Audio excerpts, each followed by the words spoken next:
Per day diet follow করতে বা যাদের সুগার আছে তাদের জন্য ভাত, রুটি না মুড়ি, তিনটের মধ্যে কোনটা সব থেকে বেস্ট?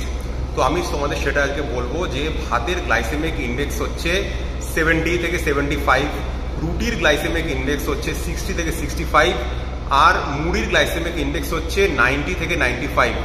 তো এবার আমি তোমাদের বলে রাখি গ্লাইসেমিক ইন্ডেক্সটা কি। গ্লাইসেমিক ইন্ডেক্স হচ্ছে যে আমরা যখন কোনো খাবার খাই সেটা কত তাড়াতাড়ি আমাদের ব্লাডের সাথে মিশে রক্তে সুগারের পরিমাণ বাড়িয়ে দেয়, তো সেটা হচ্ছে গ্লাইসেমিক ইন্ডেক্স। তো মুড়ি কিন্তু সব থেকে বেশি গ্লাইসেমিক ইন্ডেক্স বাড়িয়ে দেয়। এটা কিন্তু যারা ডায়েট ফলো করছি, যারা সুগার নেই তাদের জন্য যেরকম হার্মফুল, এবং যারা সুগার আছে তাদের জন্য তো অত্যন্ত পরিমাণ বেশি হার্মফুল। অনেকে কি করে দেখি আমি, মুড়ি কিন্তু নিয়ে তরকারির সাথে বা এমনি অনেকে খায় যে মুড়ি অনেক হালকা, মুড়ি অনেক ভালো, কিন্তু এইটা আরও উল্টো হয় যে মুড়ি কিন্তু আমাদের আরও ফ্যাট গেইন করতে সাহায্য করে এবং ব্লাড সুগার লেভেলকে অনেক হাই করে দেয়।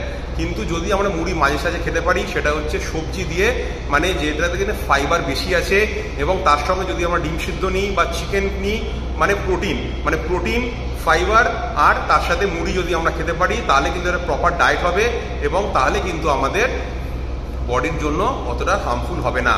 তো মুড়ি আমরা খেতে পারি, মাঝে মাঝে খাবো, অল্প পরিমাণ খাবো, বেশি খাবো না, কারণ মুড়ির গ্লাইসেমিক ইন্ডেক্স অনেক হাই।